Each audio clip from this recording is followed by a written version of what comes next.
Assalamualaikum warahmatullahi wabarakatuh. Kami dari kelompok 2 ingin sedikit menjelaskan tentang pengertian dan konsep Tuhan dan sifat-sifat Tuhan. Yang pertama tentang pengertian dan konsep Tuhan. Tuhan adalah pencipta atau kholik, sedangkan manusia dan alam semesta adalah makhluk dan ciptaannya. Sementara Tuhan menurut Al-Kindi adalah wujud yang hak atau benar, yang bukan asalnya tidak ada kemudian ada.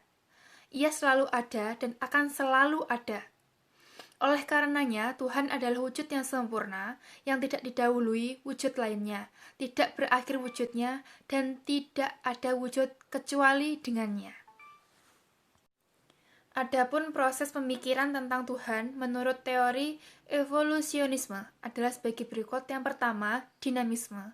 Manusia sejak zaman primitif telah mengakui adanya kekuatan yang berpengaruh dalam kehidupannya. Mula-mulanya ditunjukkan kepada benda seperti pohon besar dan bebatuan. Yang kedua, animisme. Sama halnya dengan dinamisme yang mempercayai adanya roh dalam suatu benda, namun menurut mereka roh-roh tersebut harus dipenuhi kebutuhannya dengan diberi seperti sajian. Dan yang ketiga, politeisme. Berbeda dengan dinamisme dan animisme, pada zaman ini mereka mempercayai dewa. Yang keempat, henoteisme. Tidak puas dengan dewa-dewa, lama-kelamaan kepercayaan manusia menjadi meningkat, yaitu lebih definitif atau tertentu. Pada zaman ini, pemikiran manusia semakin meningkat dan manusia berpikiran untuk menggunakan satu dewa untuk satu bangsa atau yang disebut dengan Tuhan. Kepercayaan satu Tuhan untuk satu bangsa disebut dengan henoteisme atau Tuhan tingkat nasional.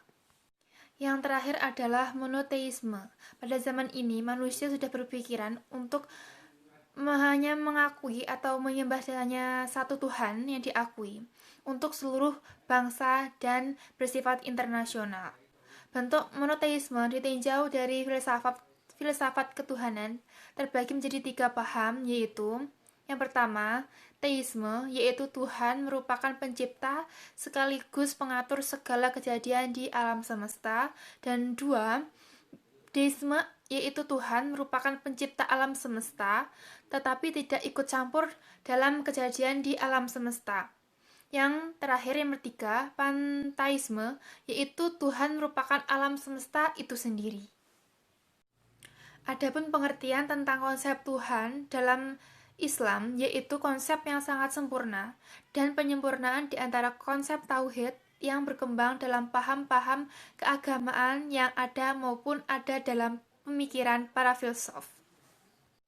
Merumuskan konsep ketuhanan dalam Islam dikenal sebagai konsep tauhid. Tauhid berasal dari bahasa Arab, yaitu wahada, yang berarti menunggalkan, mengesakan. Maka tauhid dapat dikatakan sebagai konsep yang harus diyakini bahwa Tuhan itu esa, atau keyakinan akan keesaan Allah Subhanahu wa taala. Imam Ibnu Katsir telah membagi tauhid secara konseptual dalam 2 bentuk, yaitu yang pertama, tauhid formalis, yaitu meyakinkan bahwa Allah adalah esa secara otomatis dengan namanya tersebut, maka dengan penyebutan nama lain selain Allah tidak diperbolehkan. Yang kedua, tauhid konseptual, yaitu konsep tauhid yang mementingkan sisi konseptual bahwa ketuhanan dalam Islam adalah esa, terus berupaya menjaga hingga akhir hayatnya. Pembahasan selanjutnya adalah tentang sifat Tuhan. Allah Subhanahu wa taala. Pembahasan yang selanjutnya adalah tentang sifat Tuhan. Terdapat 3 sifat bagi Allah Subhanahu wa taala, yaitu sifat wajib, sifat mustahil, dan sifat jaiz. Sebelum mempelajarinya lebih lanjut, secara global kita harus meyakini bahwa zat tunggal Allah Subhanahu wa taala selalu berdampingan dengan sifat-sifat yang sempurna, yang bebas dari berbagai kekurangan dan kesalahan, juga berwenang melakukan dan meninggalkan segala hal. Pembagian yang kedua adalah sifat salbiyah, yaitu sifat untuk meniadakan sesuatu yang tidak layak bagi Allah Subhanahu wa taala, untuk meniadakan sifat-sifat yang tidak sesuai dengan kesempurnaan zat Allah Subhanahu wa taala. Sifat salbiyah ini ada 5, yaitu yang pertama kidam yang artinya terdahulu, yang kedua baqa yang artinya kekal, yang ketiga mukhalafatul lil hawadisi yang artinya berbeda dengan makhluknya, yang keempat qiyamuhu binafsihi berdiri sendiri, dan yang kelima adalah wahdaniyah yang artinya satu atau esa. Yang ketiga atau pembagian yang ketiga yaitu sifat ma'ani. Sifat ini merupakan sifat yang pasti ada pada zat Allah Subhanahu wa taala. Sifat ini juga merupakan sifat yang dimiliki oleh makhluknya sebenarnya. Tapi bedanya, jika yang memiliki sifat ini adalah Allah Subhanahu wa taala, maka sifat ini bersifat tidak terbatas. Namun ketika sifat ini dimiliki oleh makhluknya, oleh makhluk Allah Subhanahu wa taala, maka sifat ini terbatas. Sifat ma'ani ini ada 7 sifat, yaitu kudrat yang artinya berkuasa, iradat yang artinya berkehendak, ilmu yang artinya mengetahui, hayat yang artinya hidup, sama yang artinya mendengar, basar yang artinya melihat, dan yang terakhir yang ketujuh yaitu kalam yang artinya berfirman. Kemudian pembagian yang terakhir atau yang keempat yaitu sifat maknawiyah. Sifat maknawiyah ini merupakan sifat yang berhubungan dengan sifat ma'ani, yaitu kelanjutan logis dari sifat ma'ani. Sifat ini karena merupakan kelaziman atau kelanjutan logis dari sifat ma'ani, sifat ini juga sama jumlahnya, ada 7, yaitu yang pertama qadiron yang artinya yang maha kuasa, yang kedua muridan yang artinya yang maha menghendaki, yang ketiga aliman yang maha mengetahui, yang keempat hayyan yang artinya maha menghidupkan, yang kelima sami'an yang artinya maha mendengar, yang keenam basiron yang artinya maha melihat, dan yang ketujuh yang terakhir adalah mutakaliman yang artinya yang maha berfirman. Kemudian sifat yang kedua adalah sifat mustahil bagi Allah. Setelah membahas sifat wajib bagi Allah, sekarang kita akan membahas sifat mustahil bagi Allah Subhanahu wa taala. Sifat mustahil bagi Allah Subhanahu wa taala itu yaitu sifat yang tidak mungkin ada, yang tidak layak dimiliki oleh Allah Subhanahu wa taala. Dan sekiranya dengan adanya sifat tersebut dapat melemahkan derajat Allah Subhanahu wa taala. Jadi sifat ini merupakan sifat yang tidak mungkin ada pada zat Allah Subhanahu wa taala. Jumlah sifat mustahil ini sama, yaitu 20 sifat, karena sifat mustahil ini merupakan bisa dikatakan kebalikan dari sifat wajib bagi Allah. Adapun sifat mustahil tersebut adalah yang pertama sifat mustahil dari sifat nafsiyah, juga ada satu yang yaitu adam yang artinya tidak ada.